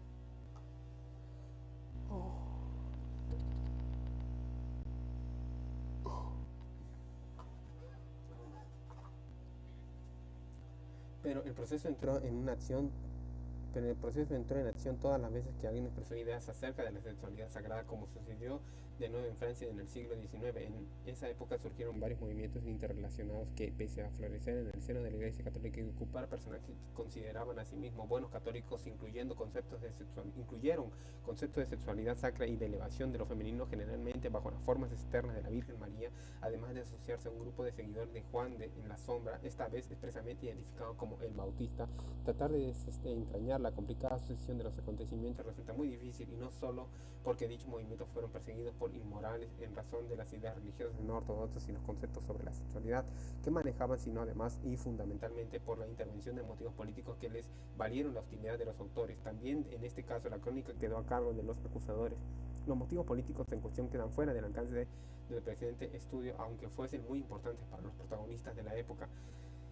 Baste decir que intervinieron, entre otros, las pretensiones del llamado Charles Guillaume Naundorf, 1785-1845, pero que decía ser en realidad Luis XVII, el infante al que muchos creían muerto, como su padre Luis XVI, durante la Revolución Francesa. Uno de esos grupos fue la Iglesia del Carmelo, también llamada Oeuvre de la Misericordia fundadora, pues poco después de 1840 por un tal Eugene Vintras, 1807-1875, predicador carismático y persuasivo. Vintras logró captar para su movimiento lo mejorcito de la alta sociedad, lo cual no impidió que pronto se formulasen contra él acusaciones para practicar la magia diabólica. Lo seguro es que sus ritos tenían algún tipo de contexto sexual en ellos. Citando las palabras de Engelbeck, el sacramento más grande era el acto sexual. Para empoderar las cosas de cara a las autoridades, Vintras y Naundorf se avalaban mutuamente, de manera que Vintras se vio arrastrado de manera inevitable en un proceso politizado, convicto de estafa, aunque incluso las supuestas víctimas declararon que no se habían cometido ningún delito. En 1842 fue sentenciado a 5 años de cárcel. Cuando salió en libertad pasó a Londres, y fue entonces cuando un ex miembro de su iglesia, un sacerdote llamado Gozzoli, escribió un panfleto acusándolo de celebrar orgías sexuales de todos los tipos, y aunque buena parte de ellas fueron lo que parece producto de una imaginación calenturienta, es posible que hubiese algo de cierto. Así que en 1848 la secta fue declarada herética por el Papa.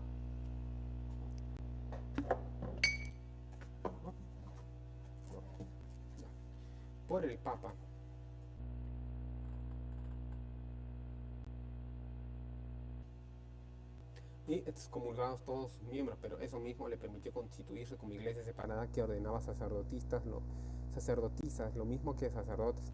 como los cátaros, aunque no queda claro si el culto de Vintra seguía principios tan elevados. Detrás de estos personajes se movía una enigmática secta llamada de los Salvadores, de Luis XVII y también de los Juanistas, grupo que se retrotrae un poco después de 1770 y tal vez desempeñó algún papel en las agitaciones civiles que precedieron a la revolución, y a diferencia de los juanistas masónicos que condenábamos antes, estos no tenían ningún titubeo en cuanto a fuese a cuál fuese el Juan venerado por ellos, el Bautista. Después de la revolución, estos juanistas se ocuparon sobre todo de intentar la restauración de la monarquía. Ellos fueron los principales responsables de la promoción de Naundorf como pretendiente al trono, y también instigaron movimientos proféticos como el de Vintras. Otro que se promovió a sí mismo como gurú de la época fue Tomás Martín, meteóricamente ascendido de simple labrador a consejero del rey. También a este apoyaron los juanistas, quienes tuvieron asimismo alguna intervención como escenógrafos. Los de determinadas visiones de la Virgen en 1846, por ejemplo, las adaptaciones de la Salete en las estribaciones de los Alpes occidentales. Lo que pasó ahí es difícil de precisar, pues si pueden identificarse los hilos principales que pasan por ciertos acontecimientos obviamente relacionados. En primer lugar, fue un intento de regenerar el catolicismo desde dentro, pero ello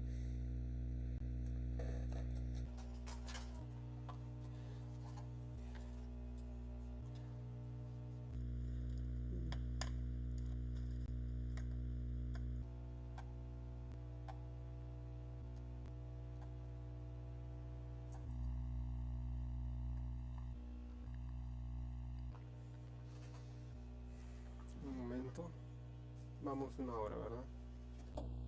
Me gustaría terminar todo el capítulo. Me faltan unas 1, 2, 3, 4, 5, 6 hojas. Y iríamos por la mitad.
Ya, continuamos.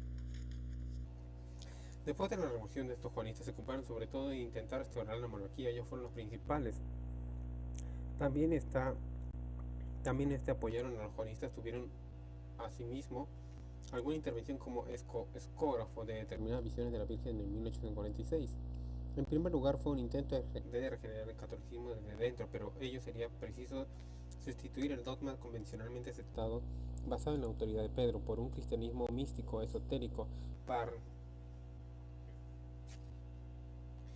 de su creencia de que estaban a punto de empezar una nueva era, la del Espíritu Santo. Otro elemento sería la elevación de lo femenino bajo la forma aparente de la Virgen María, pero este aspecto no tardó en tomar un cariz más abiertamente sexual, y la iglesia empezó a percibir intención hostil, que era parte central de ese plan.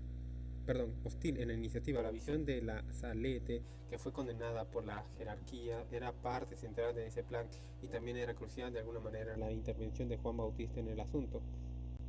El movimiento se alió con los que albergaban la intención de lograr el reconocimiento de Naundorf como rey legítimo de Francia, probablemente porque al haber triunfado él se habría mostrado favorable a esa nueva religión, puesto que ya había apoyado a Vintra significativamente. Melanie Calvet, la niña visionaria de la Salete, hizo declaraciones a favor de Naundorf. Y también es interesante la reacción de la iglesia, que la embarcó rumbo a un convento de Darlington, al noreste de Inglaterra, donde no pudo causar más trastornos. Tras fuerzas combinadas de la iglesia y el Estado impidieron que se cumpliese el gran designio, lo que sucedió después queda enterrado para nosotros bajo un laúd de escándalos y acusaciones mutuas, pero llama la atención el hecho de que la iglesia proclamase el dogma de la Inmaculada Concepción en 1854. Un artículo de fe oportunamente respaldado por la misma Virgen María cuando se apareció en Lourdes a la niña campesina Bernadette Soubirous unos 4 años más tarde, aunque al principio ella había descrito su visión con las sencillas palabras de una cosa. Da la impresión de que los profetas como Martín y Vintra fueron manejados por un grupo juanista sin que llegasen a formar parte de este. Vintra se relacionaba con dicho grupo a través de su protectora, una tal Madame Brochet, que vivía en la Place de Saint-Sulpice de París y usaba el nombre de espléndidamente evocador de Hermana Salomé. La vintraciana iglesia del Carmelo todavía estaba activa en París después de 1940, y se rumoreó que durante los años 70 había existido un grupo en Londres. Con la iglesia del Carmelo se fusionó otro movimiento fundado con anterioridad en 1838. Eran los hermanos de la doctrina cristiana, instituidos por los 3 hermanos Bayard, que eran todos sacerdotes. Estos, siempre considerados fieles católicos, fundaron sendas casas de religión en lugares montañosos, Saint-Odile de Alsacia o Sion-Vaudemont de Lorena. Los 2 emplazamientos eran lugares muy principales para sus respectivas religiones, y era un misterio de dónde sacaron los hermanos Villard recursos para comprarlos. Saint-Vaudemont había sido en la antigüedad importante santuario pagano consagrado a la diosa Rosamerta, y con su mismo nombre indica tuvo una larga asociación con el pirata Sion. En realidad allí fundó históricamente reconocida Orden de Notre Dame de Sion en el siglo XIV, un cierto Ferry Vaudemont, que tenía credenciales de la abadía de Monte de Sion de Jerusalén, de donde por cierto el pirata dice haber tomado su nombre originalmente. Un hijo de Ferry casó con Yolanda Barr, gran maestre del priorato en 1480 y 1483, que era hija de Renato Anjou, el maestro anterior. Yolanda convirtió a Sion-Vaudemont en un importante centro de peregrinación para los que pudieran venerar a la Virgen Negra. Esta estatua, que fue destruida durante la revolución, la reemplazaron por otra virgen medieval, aunque no negra, tomada de la iglesia de Vaudemont, que está consagrada a Juan el Bautista. Consideramos significativo pues que se estableciese en dicho lugar una de las nuevas iglesias de los hermanos Bayard. Tenían ideas similares a las de Vintra, sin excluir lo tocante de la esperanza en la próxima era del Espíritu Santo y la sexualidad sagrada. Así que no sería de extrañar que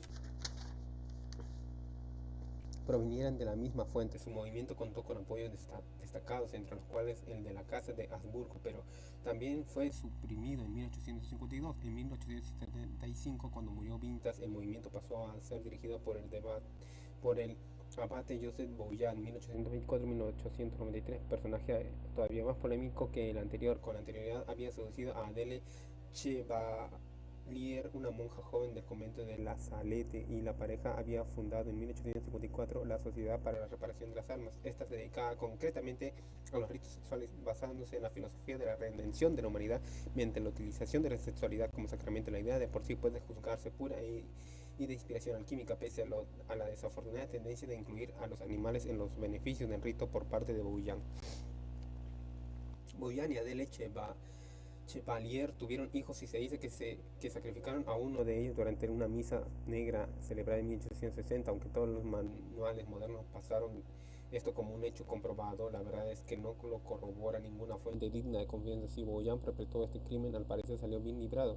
Cierto que al mismo año le cayó una suspensión eclesiástica, pero le fue levantada al cabo de unos meses. En 1861, él y Adele fueron encarcelados por estafa. Tal vez era el método habitualmente usado para las autoridades con aquellos que les desagradan. Si no lograban acusar a los demás, fue declarado culpable, cual sirvió motivo para suspenderlo de nuevo, pero una vez más la decisión quedó anulada al poco. Cuando recobró la libertad, Bouillon se presentó voluntariamente al Santo Oficio, que era entonces el nombre oficial de la Inquisición de Roma, que no halló en él ninguna falla y lo devolvió a París. Durante su estancia en Roma, Bouillon escribió sus doctrinas en el cuaderno que se llamó el Cahiers Rose, por el color de las tapas es de suponer, el cual fue encontrado por el escritor J.K. Humans entre sus papeles cuando aquel murió en 1893. No se conocen aquellos detalles exactos de su contenido, que fue descrito como un documento escandaloso. Actualmente está guardado en la Biblioteca Vaticana. Las peticiones de consulta se deniegan sistemáticamente. Es evidente que el caso Bouillon encierra más de lo que se ve a simple vista. Aparentar ser una más de las historias de clubes de degenerados que saltan de vez en cuando, pero hay indicios de que disfrutó de cierta protección por parte de la iglesia. Circularon instrucciones de que no se le molestase, por ejemplo, y se ha dado a entender que poseía algún secreto que le servía de protección. La historia de Bouillon encaja con la tipología clásica de la gente provocateur, infiltrado en una organización por cuenta de otro grupo diferente con el propósito deliberado de desacreditar aquella, lo cual explicaría las flagrantes discrepancias entre su estilo de vida y las actitudes de la autoridad hacia él. Después de su regreso a Roma, Bouillon reingresa en la Bistraciana Iglesia del Carmelo y se convirtió en dirigente de ella, lo cual provocó una cisma en los miembros del culto que estaban de acuerdo con él. Le siguieron a Lyon y establecieron allí una nueva sede donde se produjeron tremendos cuadros de libertinaje sexual. Una vez más, notable contradicción con las pretensiones de Bouillon en sentido de ser la reencarnación de Juan el Bautista. Esa idea bien pudo ser la inspiración de Joris Carl Huygens, un devoto del culto de las vírgenes negras, al menos cuando eligió el nombre de su personaje, Dr. Johannes, inspirado en Bouillon, y tanto que ese era uno de los alias que utilizaba el mismo Bouillon como protagonista de su novela sobre el satanismo de Lavaz, allá abajo, en 1891, pero se equivocaría quien precipitase conclusiones. El doctor Johannes era un sacerdote que practicaba la magia para luchar contra el satanismo y fue víctima de la incomprensión de la iglesia, que naturalmente condena toda magia como cosa del diablo. Huygens fue amigo de Bouillon y le compartió a Lyon y le acompañó en Lyon mientras se documentaba para su novela. No obstante llegar a entender no poco de magia, siguió siendo un hijo devoto de la iglesia, teóricamente al menos. En la actualidad, Lavaz todavía es bastante leída por su morbosa descripción de una misa negra que tiene todos los visos de ser un relato de un testigo presencial. Sin embargo, los verdaderos malos de la narración son los Rosacruces, en los que se hace eco de una notoria batalla mágica entre Bouillon y los miembros de ciertas órdenes Rosacruces que florecían por entonces en Francia. Se puede juzgar incongruente que precisamente unos Rosacruces fuesen tan enemigos de Bouillon y de todo lo que éste representaba. También es posible que el conflicto no fuese más que un choque de caracteres, como suele ocurrir característicamente entre movimientos de este género, o tal vez la frivolidad con la que Bouillon aventaba sus secretos alarmó a algunos Rosacruces. En efecto, Francia estaba hecho un hervidero de logias ocultas. Varias órdenes Rosacruces representaban la evolución de la especialidad de movimiento templario, masónico, Rosacruces, templario, masónico, Rosacruz, hallados en el sudeste de Francia, aunque No eran desde luego unas órdenes masónicas estrictas, ciertamente estuvieron aliadas con los sistemas masónicos ocultos como en rito escocés ratificado y los ritos egipcios. Ambos grupos de masónicos y en Rosacruz abrazaban la filosofía martinista, que debemos decir las enseñanzas ocultas de Luis Cloure de San Martín. O dicho de otro modo, apenas cabe exagerar la influencia que tuvo el martinismo en la actualidad. Los francmasones del rito escocés ratificado se reclutan casi exclusivamente entre martinistas.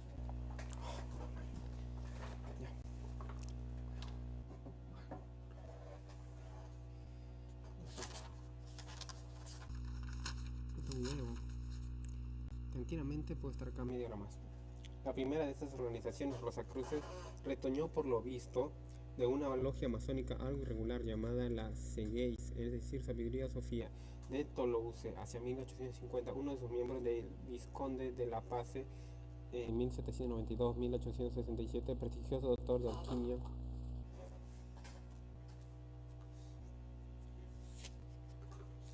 prestigioso doctor de alquimia,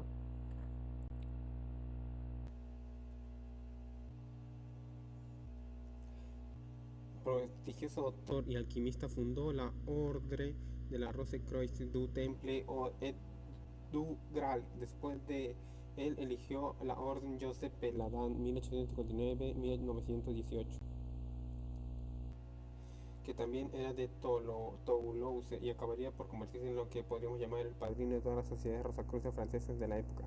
Peladan era gran entendido en ocultismo tras recibir la inspiración del escritor francés Eliphas Lévy. El verdadero nombre de Alphonse Louis Constant, 1875, desarrolló un sistema de magia que ha sido descrito como potaje de catolicismo, erótico y magia, y organizó el popular Salón de la Rose Mascroix.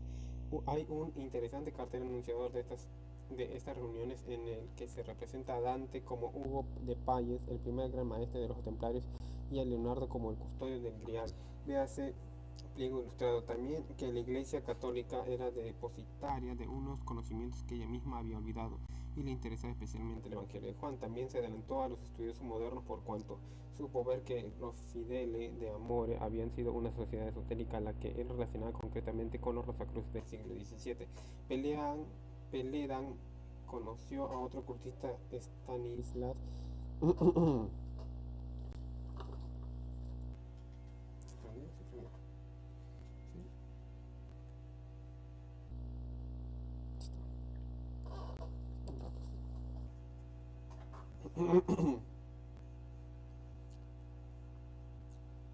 la orden de Cabalistique de Croix. Se trata del mismo Guaita que se infiltró en la iglesia de Carmelo cuando la dirigía Boyan, y junto con Oswald Weir, miembro desengañado de ese culto, escribieron el libro de Temple de Satán, donde todo el montaje queda denunciado por diabólico. Entonces se produjo la batalla mágica con acusaciones mutuas entre Boyan y Guaita de haber usado medios mágicos para obtener la muerte del otro. Tal vez sea decepcionante, pero Boyan murió de causa natural, a lo que parece, aunque previamente la disputa había motivado dos desafíos reales de a duelo, uno de estos entre Guaita y Jules Bois, un discípulo de Boyan, y el otro entre este y uno de los Rosacruces, Gerard Encausse, más conocido como Papus. Ambos encuentros terminaron sin vencedor ni vencido.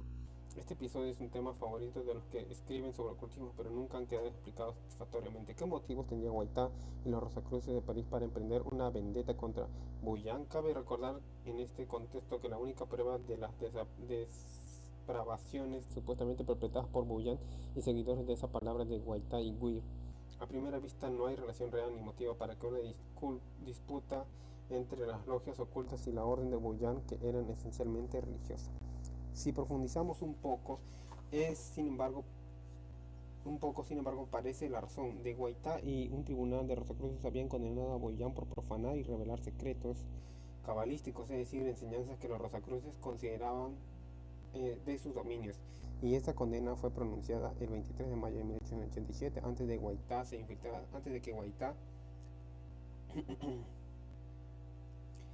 infiltrase en el grupo de Boyan. Ese fue el verdadero motivo por el cual estimaron necesario pararle los pies Algunos comentaristas parece haberse escapado la deducción lógica. Si los Rosacruces consideraban que Boyan y sus ritos usurpaban algo que les pertenecía, ellos entonces, los Rosacruces, sin duda practicaban también ritos sexuales. Para ellos el delito de Boyan consistía en hacerlos públicos. París a finales del siglo XIX era un gran emporio de erudición y filosofía ocultista, lo cual refleja tal vez la búsqueda finisecular del sentido. Ya, ya.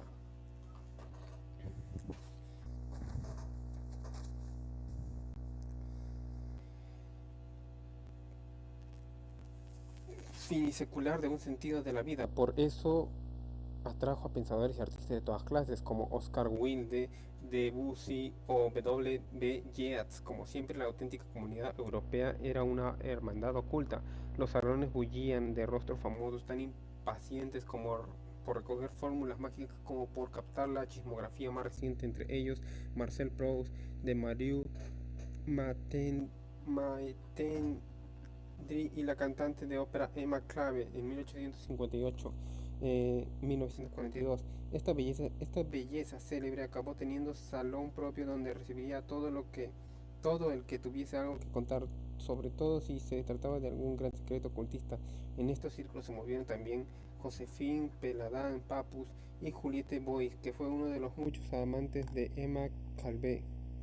Muchos de los agentes principales de este mundillo eran oriundos de Languedoc, como la misma Emma Calvé, en modo alguno desconocedora del misticismo. La famosa visionaria de la Salette, Melanie Clavet, era pariente suya, y a su vez esta fue amiga de Adele Chevalier, la monja seducida por Boyan, que se convirtió en su consorte y ayudante. También tuvo Emma Calvé una intervención significativa en el entrevistado caso de Abbé Saunturier, cura de la aldea languedociana de Rennes-le-Château, sobre cuyo suceso volveremos luego. Llama la atención que Emma comprase en 1894 el castillo de Cambrieres y Aveyron, cerca de Millau, que era su ciudad natal. De aquel lugar se dijo que había servido de escondite en el siglo XVII al muy buscado libro de Abraham el judío, el mismo que sirvió a Flamel para conseguir la gran obra. En su autografía, Le Calvé consigna que el castillo había sido refugio de ciertos grupos de caballeros templarios, pero luego se calla con malicia lo demás. Hubo más grupos de ocultistas importantes originarios de Languedoc y relacionados con las sociedades rosacruces estuvieron influidos por la francmasonería de la observancia templaria estricta del barón von Hund, pero el influjo principal fue el del discutido personaje que se llamó Conde Cagliostro, denunciado generalmente como charlatán y desde luego poseedor de grandes dotes de comediante. Fue sin embargo un genuino buscador de conocimiento oculto. Nacido en Giuseppe Balsamo, tomó de una madrina suya el título de conde Alessandro Cagliostro. A los 22 años se introdujo en el ocultismo durante una visita a Malta, donde conoció al gran maestre de los caballeros de Malta, que era alquimista y Rosacruz, y se aficionó a estos temas. Alquimista y francmasón, muy influido por la observancia templaria estricta de von Hund. En abril de 1777 fue admitido en Gerrard Street del Soho londinense, donde había una logia de esa obediencia. Viajó mucho por toda Europa, aunque pasó la mayor parte de su tiempo en Alemania, expresamente dedicado a buscar los conocimientos perdidos de los templarios. También adquirió reputación como sanador. En 1789 recibió del Papa la autorización para visitar Roma, donde tan pronto como llegó fue puesto en manos de la Inquisición bajo cargos de herejía y conspiración política. Por orden del mismo Papa, sentenciado a cadena perpetua, murió en la mazmorra del castillo de San León en 1795. Cagliostro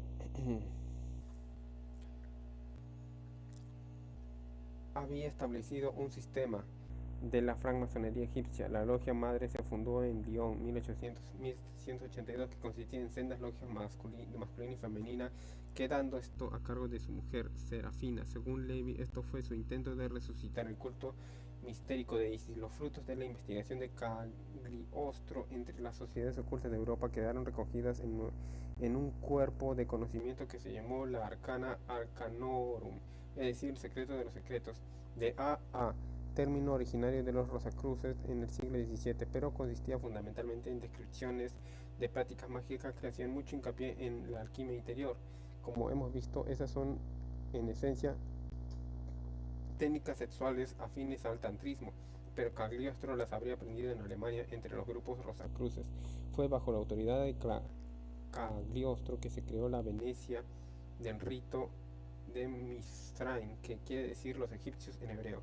En 1788, alrededor de 1810, lo llevaron a Francia los tres hermanos Bedarriete, donde el sistema quedó incorporado en el rito escocés rectificado de la francmasonería. El rito de Mizraim fue antecedente directo del rito de Memphis, el cual hemos mencionado anteriormente, que fue fundado por Jacques Etienne Marconis de Negre, y que el priorato de Sion se dice vinculado al mismo. Ambos sistemas quedaron unificados como rito de Memphis Mizraim en 1899, siendo gran maestre del ocultista Papus, quien lo acudilló hasta su muerte. En 1919, el rito de Memphis también estaba estrechamente asociado con una sociedad secreta llamada los Philadelphians, que había fundado en 1780 el marqués de Chefdame, otra derivación de la observancia templaria estricta de Bonhomme, pero creada con la expresa intención de adquirir conocimientos ocultos. Marconis de Negre reconoció la proximidad de los de Filadelfia y dio el título de Filadelfos a uno de los grados de su movimiento. Ninguno de los dos ritos, ni el de Memphis ni el de Mizraim, tomados cada uno por su lado, tuvo mucha persecución, pero una vez asociados con Memphis-Mizraim, se convirtieron en una fuerza de mucho cuidado y su influencia se extendió como una marea por toda la clandestinidad del ocultismo europeo. Entre sus miembros hubo astros tenebrosos como Aleister Crowley, y también luminarias de la mística como Rudolf Steiner, y también estaba Karl Kellner, el que luego fundó el Theodore Rose de Orden o de Templarios de Oriente, más conocido como bajo sus siglas de Otto. Esta organización trataba y trata explícitamente de magia sexual, y aunque muchos creen que representa la occidentalización del tantrismo, también fue una buena medida en un desarrollo lógico de los secretos que enseñaba el Memphis Mizraim, a su vez derivados de los conocimientos adquiridos por Cagliostro entre los grupos alquímicos y rosacruces de Alemania y las logias de la observancia templaria estricta. Crowley abandonó la Memphis Mizraim para ingresar en la Otto, de la que llegó a ser gran maestre. Otro personaje influyente que pasó de aquella a la Otto fue Rudolf Steiner, quien tras cobrar fama gracias a una variante pura del misticismo, la antroposofía, procuró poner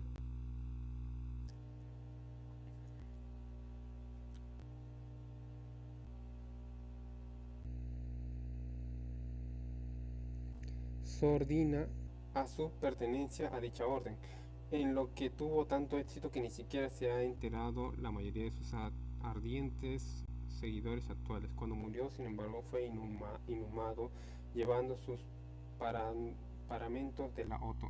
Significativamente, Theodore Rose describió que la magia sexual de la Otto era la llave para que abre todos los secretos masónicos y herméticos. También declaró sin más rodeos que la magia sexual habría sido el secreto de los caballeros templarios. Un nuevo vástago del movimiento de Memphis Mizraim cobró forma en la Inglaterra de finales del siglo XIX. Fue orden de la hermética Golden Dawn o del Amanecer Dorado, entre cuyos miembros figuraban Bram Stoker, empresario teatral más conocido por su novela Drácula, el tan repetido Aleister Crowley, el místico, poeta y nacionalista irlandés W. B. Yeats, y la figura de la sociedad Constance Wynne, la viuda del infeliz Oscar, fundada en 1888 por MacGregor Matthews y W. Wynne Westcott. Su linaje directo remonta a la Cruz de Oro y Rosa, es decir, la orden alemana de observancia templaria estricta, que comentábamos en el capítulo anterior, de la que tomó muchos de sus libros y nombres de los grados. La Golden Dawn utilizó también ritos tomados de los Memphis Mizraim. A fin de cuentas, pues los títulos de la orden le venían del barón Bonhomme, puesto que tanto la influencia alemana como la francesa derivan de este y sus ritos templaristas. La Golden Dawn es mucho más conocida en el mundo de habla inglesa que los demás grupos europeos, para aquel exóticos.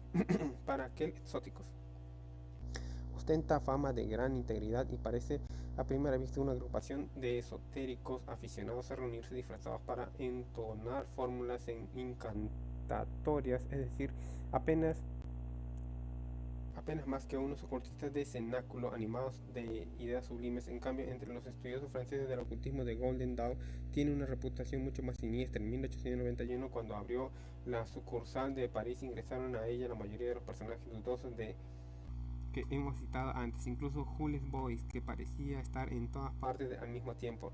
En realidad también la Golden Dawn inglesa también tuvo un aspecto poco conocido y más profundo. De hecho, eran dos órdenes diferentes. Por una parte, el escaparate público bien conocido y respetable; por otra, una orden interior llamada la Rosa de Rubí y la Cruz de Oro, en la que solo se ingresaban la invitación de padrinos. A lo que parece, la orden externa servía como coto de para el círculo interno y secreto, cuyas prácticas incluían ritos sexuales.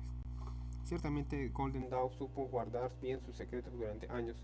Incluso autores como Catan Sual, ya introducidos, sino que formaban parte del mundo ocultista, ellos mismos no pudieron escribir más que especulaciones acerca de los ritos sexuales de la orden.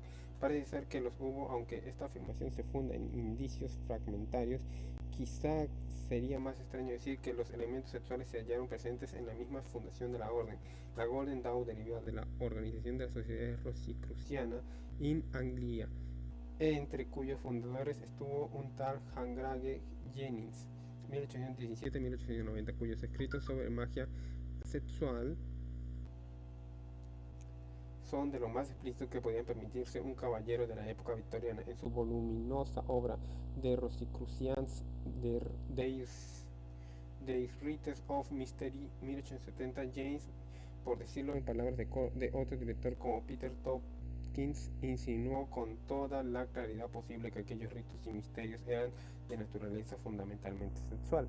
Por ejemplo, al discutir el simbolismo sexual de los dos triángulos entrelazados que forman el sello de Salomón, o la estrella de David, Jenkins desarrolla explícitamente el asunto. La pirámide indica su potencia femenina, correspondiente, tumefactiva o ascendente, no sumisa, sino que de respuesta sugestiva, sincronizada en el clítoris anatómico, ese objeto excéntricamente diminuto que lo significa todo, es todo en la anatomía Rosacruz. El 18 de julio de 1921, Moise Matter, una de las fundadoras de Golden Dawn y hermana del filósofo Henry Bergson, escribió una carta a Paul Foster Case, que era el encargado de la rama neoyorquina de la orden, porque se había enterado de que éste enseñaba ritos sexuales. Lamento que nada relativo a la cuestión sexual haya trascendido en el temple a estas alturas, ya que apenas estamos empezando a tocar directamente los asuntos sexuales, y desde luego solo entre los grados más altos. Más adelante, cuando Dion Fortune, de su verdadero nombre Violet Fear, escritora del ocultismo y miembro de la Golden Dawn, se puso a escribir artículos sobre la sexualidad, Moyna quiso expulsarla por traicionar los secretos de la orden, pero luego tuvo que reconocer que Dion Fortune no estaba en disposición de conocerlos, puesto que aún no había alcanzado el grado suficiente.